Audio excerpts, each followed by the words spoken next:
Hello everyone, and welcome to the video which will hopefully be part of a series where we are trying to trace internet requests and understand how they really work. Are there a lot of videos about this online already? Yes, and all of these subtopics deserve even more in-depth videos which are already out there.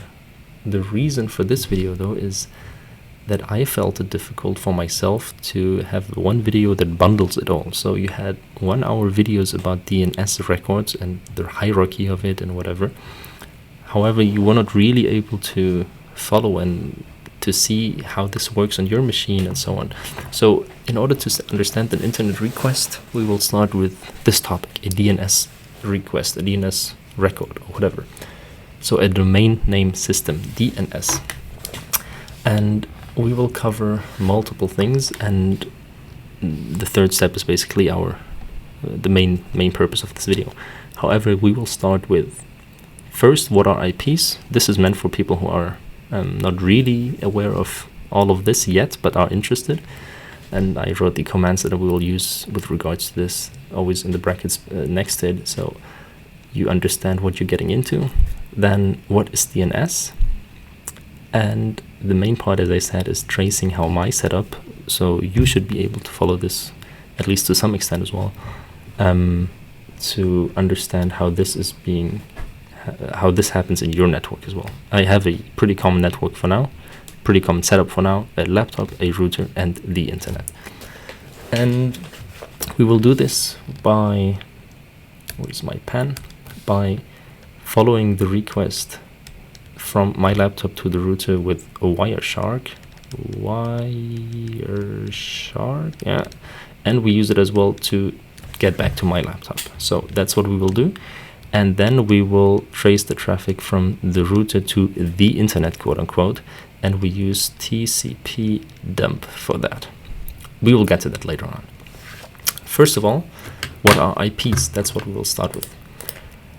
And most of you have most likely heard of it. Anyway, let's get a fresh reminder. What are IP addresses? We will categorize them into public and private. Public as indicated by the log, public as indicated by the Earth symbol or whatever.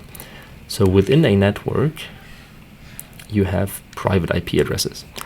They are being used to communicate to each other through the router, and the router is the one assigning the IP addresses as well. They are being used to identify a device. It would be quite difficult to say this device is just called iPhone, because, well, there could be another one down here somewhere. Another iPhone, right? And so just based on the name, it's not really possible to identify it. However, when assigning a different IP address, .5, you see that clearly they are distinguishable, right? So the router is the one doing this job. And the router is the same device that is responsible for forwarding our requests from the device level to the internet, right? He's the one going back and forth to the internet. And for that, he needs a public IP, because when a server, a request, location, whatever you want to call it, gets a request, it needs to know who was asking him, and now it knows it was 82.1.129 and so on and so forth. If you would imagine a world where there would be another device with the same IP address, there you go, then it wouldn't know whom to send it back to. So for that reason, you need a unique public IP address when you are communicating with the internet, otherwise you will run into a lot of issues. What is your IP address, you might ask? Well, by the way, this is a Linux device. All of this is possible on Windows as well, but yeah, you will have to find the commands for that. So when you type in ifconfig, you will get a lot of things. You will get the IP addresses on different networks that you have on your device. We will ignore most of them for now, but how do you know which one you are looking for? Well, we will keep this open for a second. If you type in IP route, you will see the interface that connects you with the internet, let's say. And so with the internet, this device is connecting me, which is my router, and the interface that is being used is this one. So That's why I'm looking as well. What is my IP address on this interface? It is this one, 192.168.8.179. So you can do the same, and that's only the local IP address. You cannot reach me with that. So it's not an issue as well to show to the public, because no one is able to do anything with this. This might as well be an IP address on their own network. So that's what we need to know first. Secondly, I hope it's clear that every resource on the internet, including websites, are basically just resources. There you go. They are basically just resources that are hidden or packed on a server with an IP address. 1, 2, 3, 4, 5, 6, and so on and so forth. And just like in the real world, when you want to call someone, when you want to reach someone, you don't do that by typing his name into your phone. Well, you do if you have his number saved, but let's say you have a brand new phone in your hands, and in this case, you will probably go with the number, right? Because that's what's actually identifying him. Imagine you pick up the phone of your friend and you type in James, you might end up calling the wrong person. So that's the same thing with the URLs. If I type in abc.com, it is linked to a IP address to a server, and this is basically that's why I'm using the phone book analogy. This is what's happening. We want to map a URL to a IP address, to a resource. What's interesting in this regard as well is that we most likely face some kind of caching. Caching is a really simple concept. It just means that on the way to your destination, there's something in between that is kind of intercepting your requests and forwarding them again, which is probably technically not correct to say, but at least that's what proves the point. So the very, very first request is not in the cache storage. Let's say you are asking for google.com. Google.com. Well, it's not in here yet. So it has to forward your request to the destination that is actually responsible and who knows what google.com is. Let's say a phone book, right? Google equals 1, 2, 3, 4, 5, and there you go, so on and so forth. Once it receives this, it goes back not directly to you as a client, but instead it stores it here. 1, 2, 3, 4, 5, and so on. And so the next request that comes in can be served directly from the cache, because it already knows, at least that's the last information it received, that this is the IP address of google.com. So that's fine for most cases. Obviously, you cannot cache this result forever, so at one point you have to update it, to delete it, whatever, to make sure that it's actually the right one. Let's go back into our terminal and do the following. We want to see what are the IP addresses of websites, because, well, when I type in google.com, it doesn't really show me, does it? So we will do an NS lookup, which is a DNS lookup. It tells us, it resolves the IP address for a given URL. And it gives us a non-authoritative answer, which means that it was cached somewhere on the way to the real resource. Someone said, hey, I just checked, no need for you to walk all this way. I have the answer, but therefore it's non-authoritative, right? It's not the real, it might not have been the real answer. Anyway, this is true for 99.9% of the cases. I get two results. One of them is the IPv6, which we will just ignore for this case, and we will receive the IP address, IPv4 address as well. So let's copy that and paste it. Ooh, there you go. It also sends us to the Google domain, but obviously it's quite more uncomfortable, right, to find the IP address and to type it in to the browser. Another thing is some special cases. For example, abc.com, the news channel. When I type them into my browser, it nicely resolves the request, and it shows me the result, right? But digging a bit deeper, it shows me that there are multiple results. I have 4 in this case. Let's copy another one of these IP addresses. We will answer why we have multiple answers in a second. And as you can see, this request does not really satisfy what we want, right? So we received the address, the phone number if you want, but when we call it, no one is responding. Bad request. Let's take another one. And yet again, we will receive a bad request. Why is that? This could be for a number of reasons. One of them being a CDN, a content delivery network. This is also the reason why this could be the reason. Obviously, I am not an insider into abc.com's architecture, but this could be a reason why we have so many responses as well, so many IP addresses. abc.com serves content all around the world, let's say in India, for example. So there are some local news in India, which is most likely what people in India are interested in. So it could be the case that the main server in the US holds 100% of the resources in terms of content, while India only holds 20%, which is the most of the things that is relevant for the people around there, geographically relevant for them. Whenever one of the other 80% is requested, they can be sent all around the world to the origin server. But for the sake of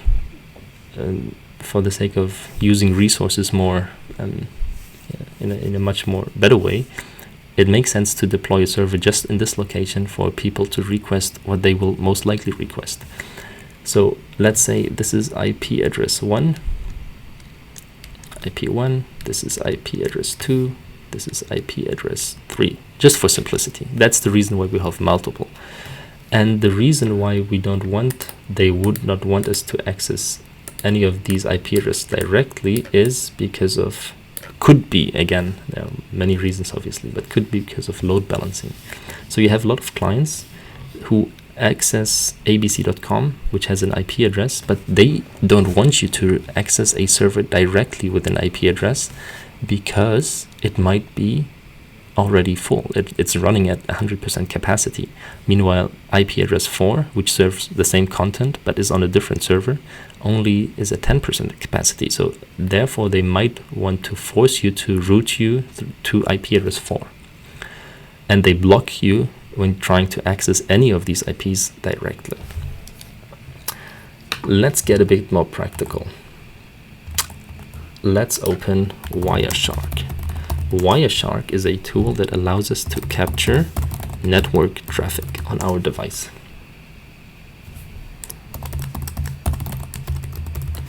So there you go. It asks us to select any of the available interfaces. Do I want to capture Bluetooth network? Not really for now. I already know that it is this one, which I found out by, anyway, you remember, right? By IP route. It showed me that this is the interface that is being used to access the internet. So let's select it. It could be the case that a lot of things are happening on your device. For me, there's not a lot of stuff happening because I don't really do anything on this laptop right now. I don't have a lot of network traffic. Let's open up a new page. And as you can see already, now it's being filled up. A lot of stuff is happening. I see Amazon.de for whatever reason, even though I'm not even on Amazon, right? Let us remove all of this and start at a fresh. And let's type in hello.com. And let's go back into Wireshark and we'll stop this traffic being captured. And as you can see, it's way too much. Even though I started right before requesting and I stopped right after receiving the result, this is way too much to figure out, right? We are interested in only one of the protocols right now. As we said, we are interested in a DNS because that's basically the very first thing that happens during this request. It needs to know where to look, and for that it needs to see where is the entry in my phone book, in my DNS entries.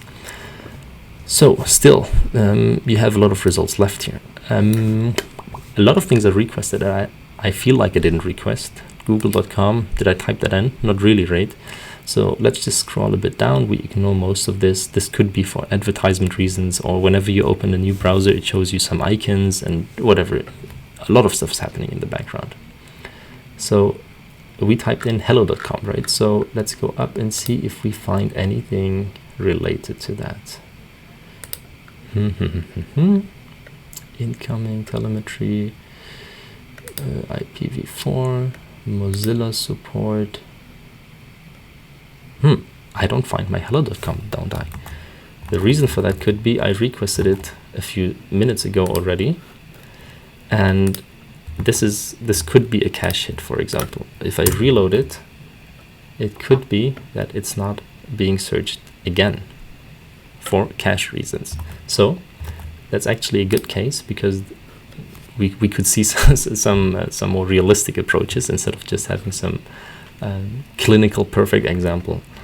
Anyway, for demonstration purposes, we need some other domain. So let's go with abc2.com. Obviously, nothing found. Anyway, it still tried to look, right? So going up, we can see abc2.com. We ignore the first and second column, which is just the number and timestamp. We see the source, which is our device that, in case you remember from the ifconfig command, it goes from us to the destination IP. The destination IP is our router, in case you do remember from our IP route command. And it basically says, from us to the router, can you tell me the IPv4 address of abc2.com? And there is no real resource behind this website for now, right? So do we even get any response is the question. By the way, we sent multiple queries. We sent a record, a quadruple A record, or whatever it's called. The A record is the only thing we're interested in for now, which is the IPv4 record. And so we send a lot of queries. Do we get any responses? Yes, we do, from the router back to us, a response for the A record. And as you can see, it's quite cryptic. It doesn't really show us any real IP address, right? Which makes sense, because there's no resource behind it. It instead shows us who's responsible for this, who would be responsible for this. So let's type in a real URL. For example, one of my favorite websites, mydeals.de, where we can find a lot of deals, any type of deals. So let's see if we have something more interesting happening now. Okay, let's scroll down a little bit. mydeals.de, there you go. We have a DNS-Query, again from our device to the router, and we are looking for the A record yet again. We get a response from the router to us for a quadruple A and for a record. For an A record. And there you go. This time we actually received the IP address, which is 104.18 and so on. Let us try to do the same through NSLookup. NSLookup mydeals.de, and there you go. We received two responses. Are they the same as the ones that we received here? They end on 116, and there you go, it ends on 116. Anyway, we just need one of them to access the resource anyway, right? So what have we done? Let's get a bit of a reminder. What we have done is we checked what are IP addresses. Why are they relevant for websites? Well, because they map an URL to a server, and that's what we're requesting. We're requesting the server actually, but for simplicity, to make it simple for us humans, we don't have to remember all of these numbers, but instead we remember URLs. Websites can have multiple URLs due to multiple reasons, but for example, due to content delivery networks or load balancing or whatever. And what we have done now is we already traced the traffic from our device to the router and back through the tool called Wireshark. We send the request. Where was it? That right there. We send the request from the source, which is us, as we've seen in the command ifconfig, and we send it to the destination, the IP address of the router. And what we wanted to know is a DNS record for this domain, mydeals.de, and we received the response. We received the response from the router back to us for the request that we have sent them, which is a record for this domain and the IP address that it found. How do we know where the router is looking for? Well, that brings us to the next topic, which is a bit deeper as well. But on a device level, could we ask our device, hey, where do you get your information from? How do you know whom to ask? And we've seen that it does ask the router. However, how do we know that this is the case? You can type in, what was the command now? I seem to have forgotten it. Give me a second. What was it? It was something. Hang on a second. I will find it out. I was actually clever enough to write it in here. I just forgot about it. It's resolve CTL status. Resolve CTL status. And it shows us who is responsible for resolving our DNS queries. On this interface, which is the one we're interested in yet again, the current DNS server is this IP address. Who is that IP address? Well, it is our router, right? We remember that. So it does not really tell us where it's looking. I mean, it does. It tells us it looks at the router, but we don't really know where the router looks, right? Which is the next step that we'll do in a second. One more thing we want to see is the hierarchy of DNS. There is a hierarchy, and we can find it with dig plus trace, and then let's just go with google.com. What it does is, it doesn't just ask our local phone book, let's say, it asks the real hierarchy out there in the real world. So there are 13 root servers. They don't know every single resource on the internet, but they can help us to trickle down, which, for simplicity, let's just say, one of them knows who is responsible for managing all of the .com resources. And they know, okay, I am responsible for this and that, and I'm responsible for this and that. I can trickle down from the very top, a bit further down, until I find the actual server that is actually responsible for serving, for holding and knowing where it is, this resource that I'm requesting. So this is the IP address, which is again the same as we can see with nslookup.google.com, and here we see the server that is responsible for it. So there is a hierarchy. This is just DNS itself is quite a big topic. So there is the hierarchy in a picture. I guess it's you can understand it as well just by imagining that there's not one global phone book, and instead they are grouped, for example, by domain, by subdomain, and so on and so forth. So the next step will be to trace a request from our router to the internet, which is the much bigger and more difficult step, because that's the communication happening to the outside world. And we will do that with a cool tool called TCP dump. You remember that I said that this is my setup? Well, in reality, it's a bit more difficult. The reason for that is, and the reason why you might not be able to follow from now on, is because most of the routers that you have found in your place will not support what we're doing, at least not as simple as we would like to do it. So you might be able to follow, then you obviously have to check how your router does it. I will use a GL-INET router, which has a operating system that allows me to do stuff that is just not possible, or at least possible, but with some tweaks in other routers.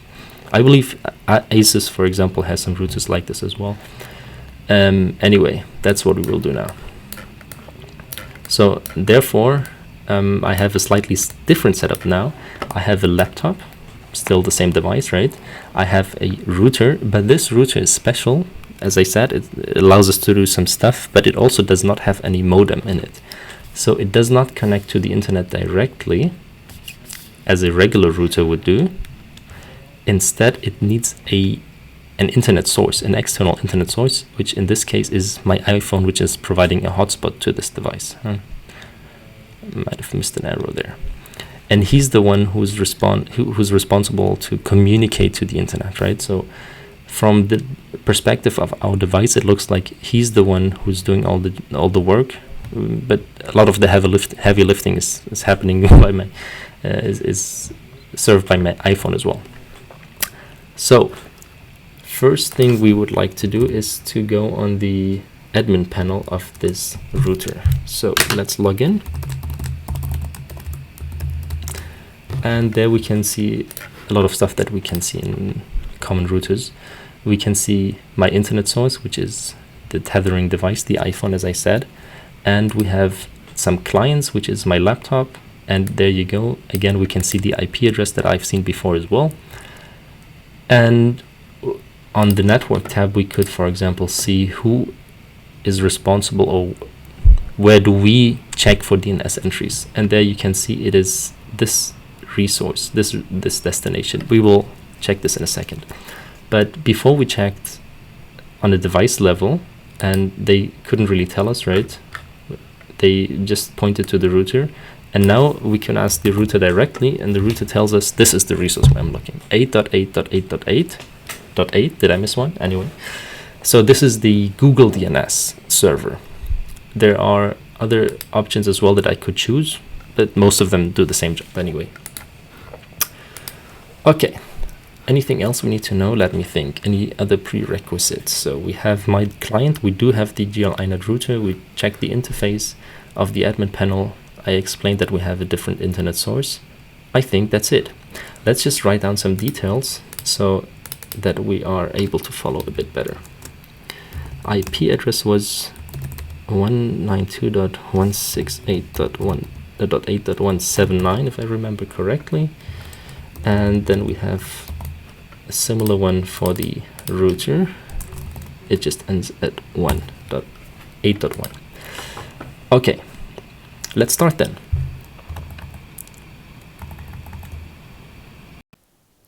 So what we need to do is we connect to the router to get some further information that we need. IP route tells us that the IP address of our network interface is the 192.168.8.1. So this is the IP address of the router itself. So what we will do is we say SSH root at, so we connect to this device, to this router, 168.8.1.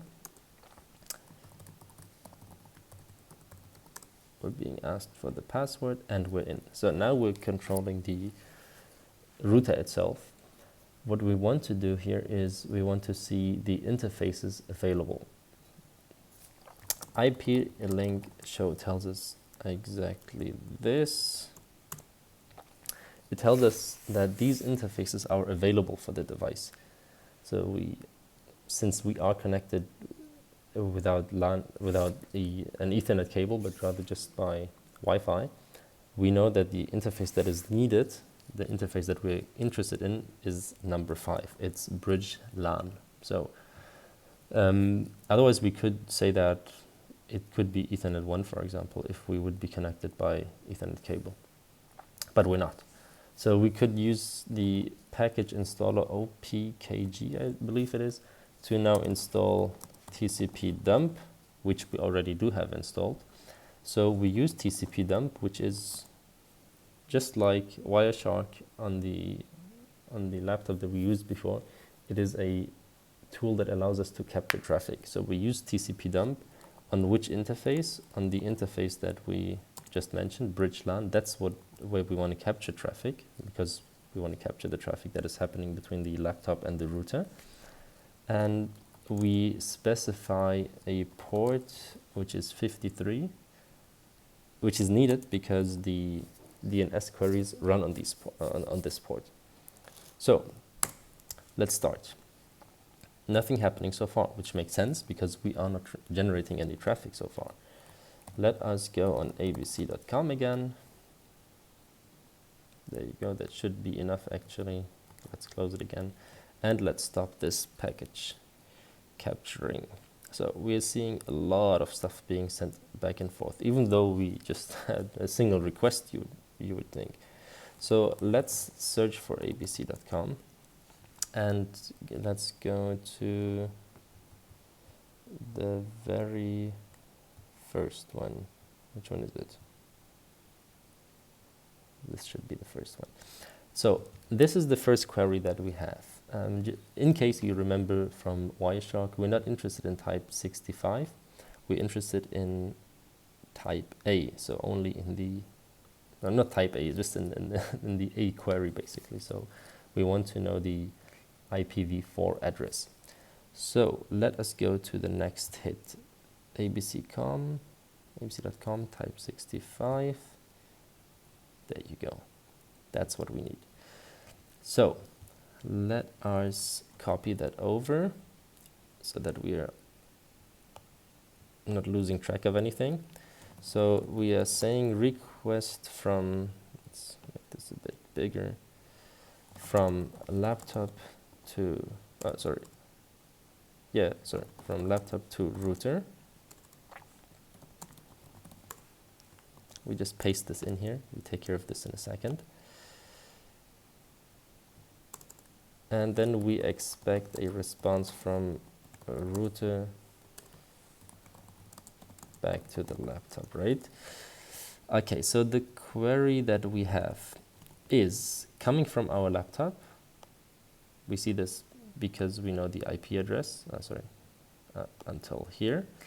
That's the IP address of the laptop that was assigned by the router. That's the port that is being used from the laptop, which is irrelevant for now. This is where it arrives on our router. There the port is not irrelevant. It is port 53, which makes sense because that's the only port we are capturing, right?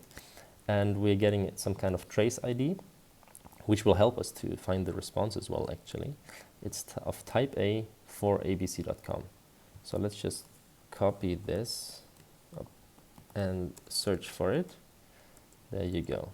It helps us to, as you can see, there are only two IDs with this number.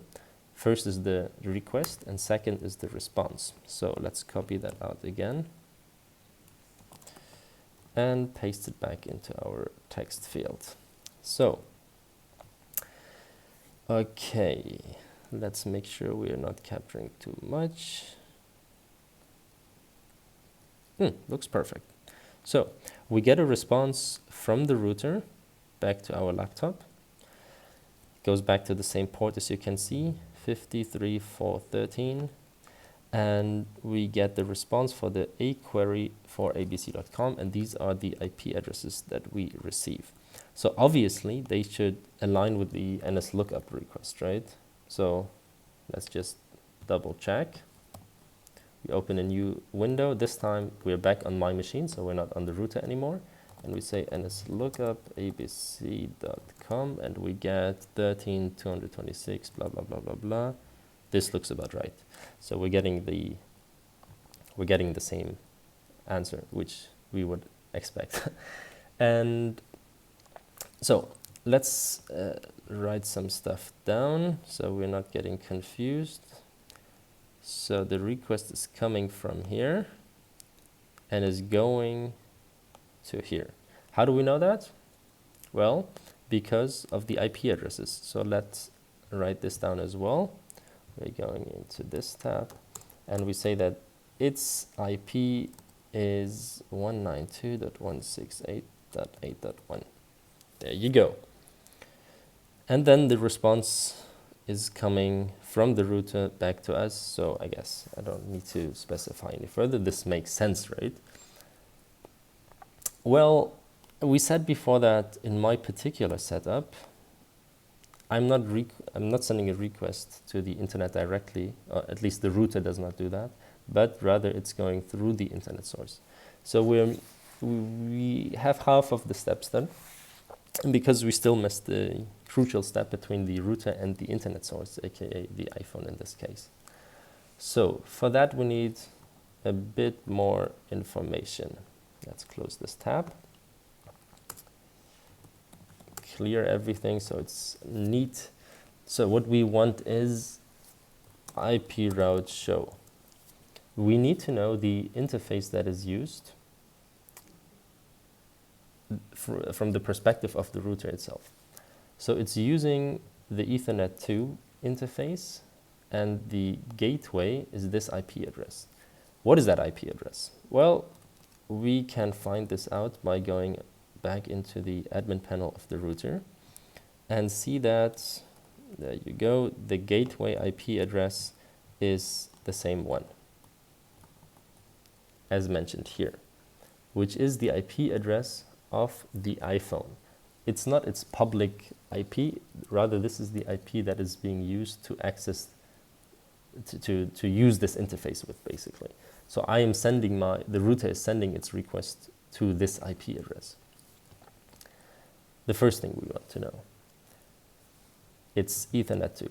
The second thing we want to know is we need some further IP address information. So we run ifconfig again, and we are interested in the following.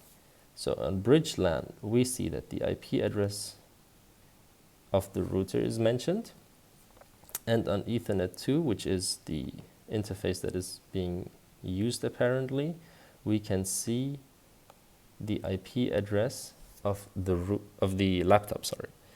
It ends on .8.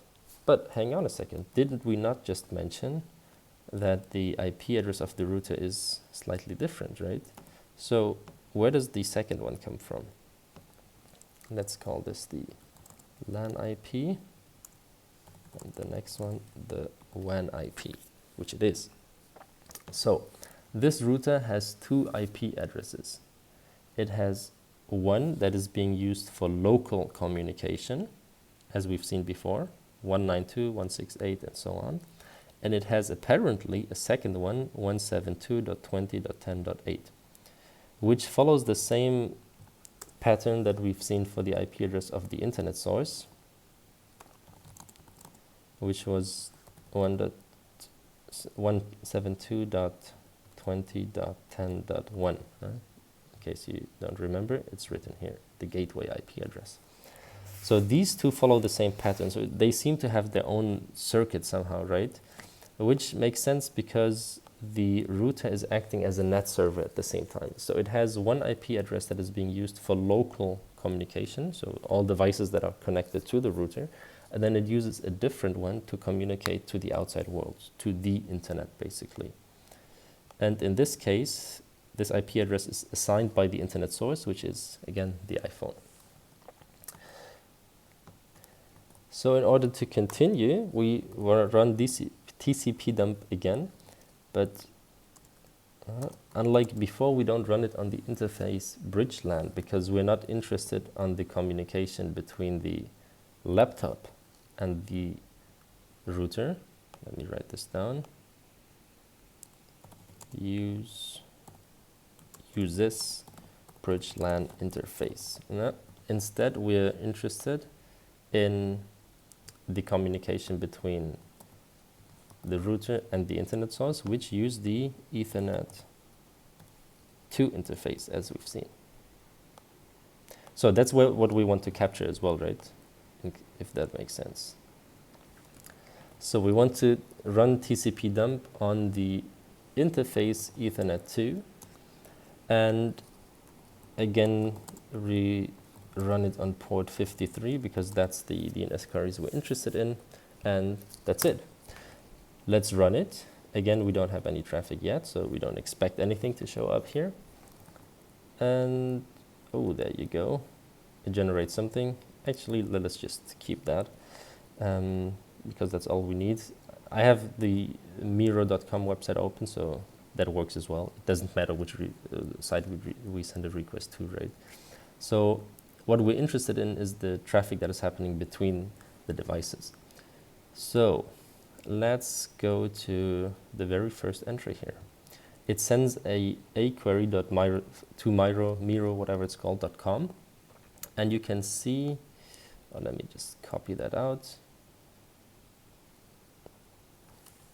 You can see that it's coming from our laptop, 172.20.10.8, from a specific port, and it goes to 8.8.4.4.53, port 53, sorry. So let us write this down to not get anything confused. This is the request from laptop to the internet.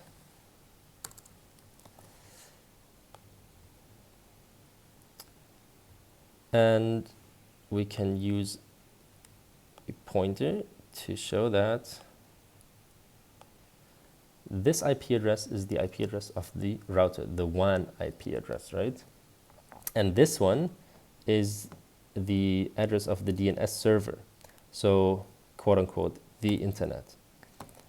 The issue that we have is that you mentioned multiple times that the router does not access the internet directly. Rather, it does so through the internet source, right? So this is a bit confusing. This part is a bit confusing. It shouldn't work like that, right? Anyway, it seems to do. So let's see what the response is from the internet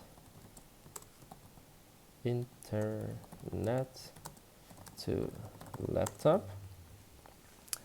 It should be the same tracing ID. Perfect, it's right below it. So let's copy it out and paste it here. And there you go. That's the response. We're getting the IP address. Where is it? Did I miss copying it?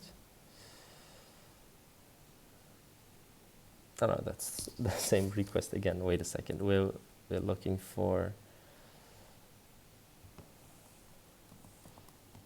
the response. There it is. My mistake.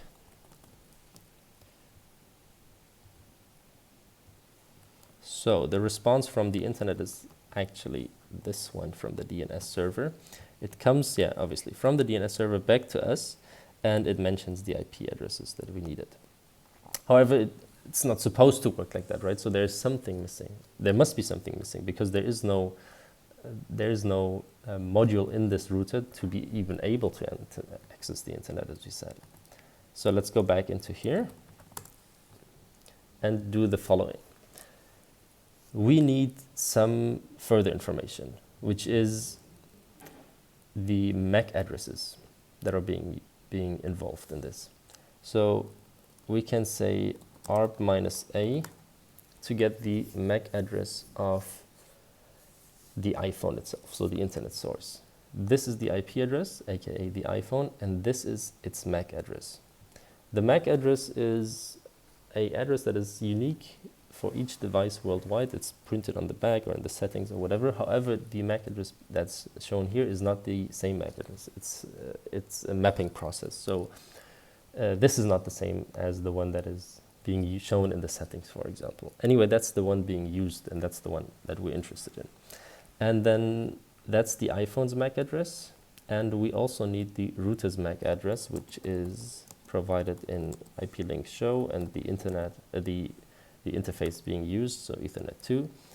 And there you go. Let's copy these two out and write them into our fields so we don't get anything up, don't get anything confused.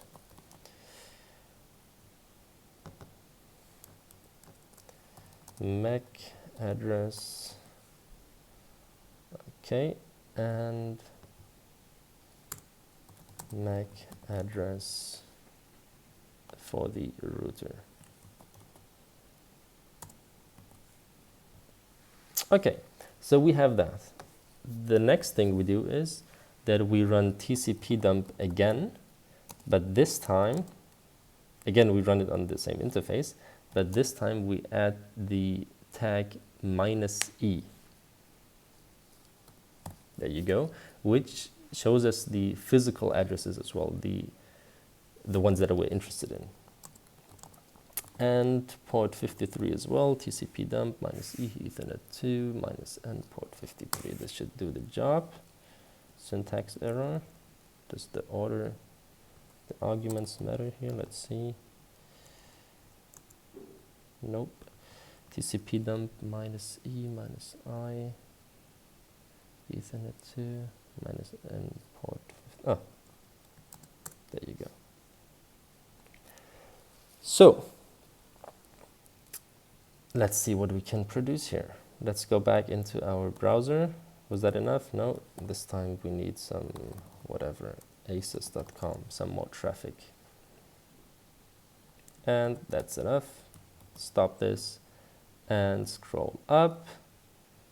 Go to the first hit of asus.com and see the communication.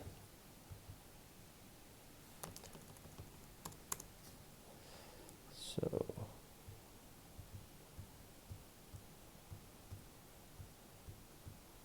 come on, give me the very first one. There you go. Type 65, not what we need. Type A, there you go. That's what we need. So let's copy this out.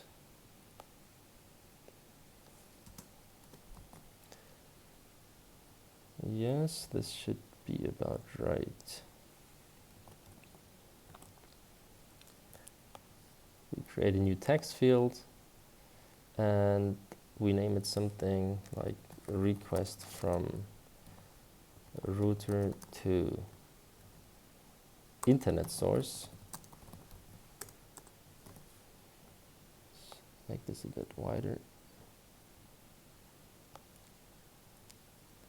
So what we can see here is the following. We have the time of the day, which is irrelevant. Let me remove that. And there you go. We have the MAC address that ends on ED, which is the router's MAC address. And it sends a request to the MAC address that ends at 64, which is the internet source. And it sends a type a query for asus.com. Exactly what we're looking for.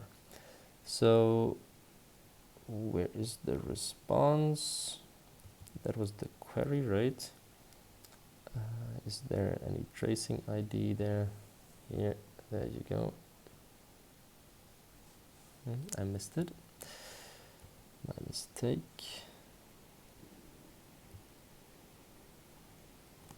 Let me copy it from here. It was, what is it, 20 something.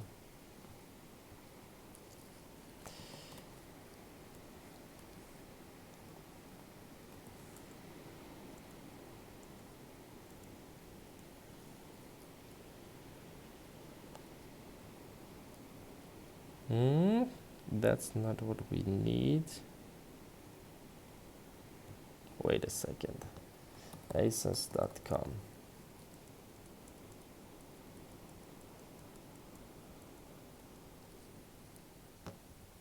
I'm sorry. There you go. So this was the first query. This is the response that's the response that we need for this request. So give me a second. Let's find it. It should be available from the tracing ID. However, it did not seem to fully give us what we need. So this is the response, if I see that correctly. Is it 18.172? Yeah, so that's the response here. I just wonder why the tracing ID is different. So it's the same as this one. Let me copy both of these lines out. Paste them in here.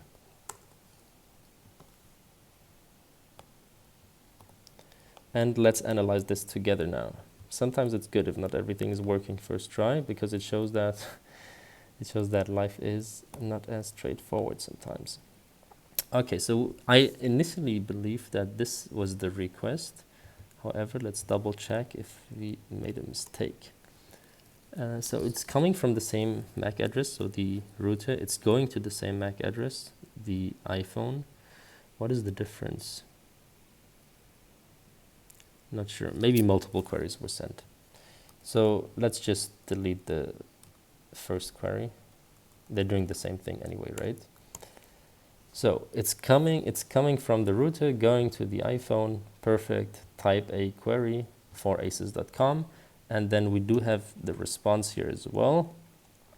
So let's not get confused. Response from internet source to laptop, and it comes from the internet source ending on 64, and it goes to the router ending on ED. And the response is in here as well, so it is 18.172 and so on and so forth. So let's use some lines. They're needed now. No thanks. Stop showing. So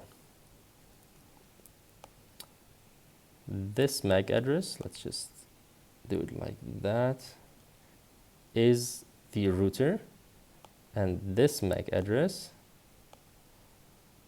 is the internet source. So it comes from there, it goes to there, and then obviously the same way around, right? So we traced it, we've done it. We've done all the tracing from starting from the laptop to the router, from the router to the internet source, and from the internet source we cannot really follow, right? We don't have access to the iPhone now. We do have, but that's irrelevant. That's not our part anymore, right? The router has done its job. It sent the request to the internet. That's what we've tried to do here. So this is done. However, the only open question that is remaining is, it seems that the router is somehow masking the request, because initially it acted as if the request is going directly from him to the DNS server, in case you remember this part here. However, we know that this is not possible, and we could trace that it's not being done like that. So the only thing that is left is to check, where is this setting laying? So it must be somewhere set up, right? So we must be able to understand how this masking is happening. And for that we have two final commands, which is IP tables -t net -A post routing -v-n. And so here we can see some post routing rules. One of them being used on Ethernet 2, so the interface that we're using. And it says source everything, destination everything, meaning wherever, from wherever to wherever this rule is applied. So let's see what this rule actually implements. IP tables -tnet -L, and then the name of this rule. And -v-n. And there you go. There is the actual rule that does it. It doesn't seem too impressive, and it doesn't seem to be too detailed, because it basically says I'm masking every request from anywhere to everywhere. But where does it actually mask it to? Well, it is the IP address of the interface that we're using. So the IP address of the iPhone, basically, the internet source, which is not written in here, but this is where it's going, as we have seen, and which is the only logical solution as well. But we actually traced it, so we know that this is the case. However, it's not being written directly in here. Rather, it's mentioning the generic rule, which is that all traffic is being masked. And it's being masked, as I said, to the IP address of, well, let me show it in the admin panel, that's easier, of the gateway, which is this one, which is the internet source, aka the iPhone. So, in case anyone finished watching this, thanks a lot. It was fun explaining this, and I most likely have made some mistakes, so in case anyone knows better than me, which I do believe a lot of people do, then please let me know in the comments.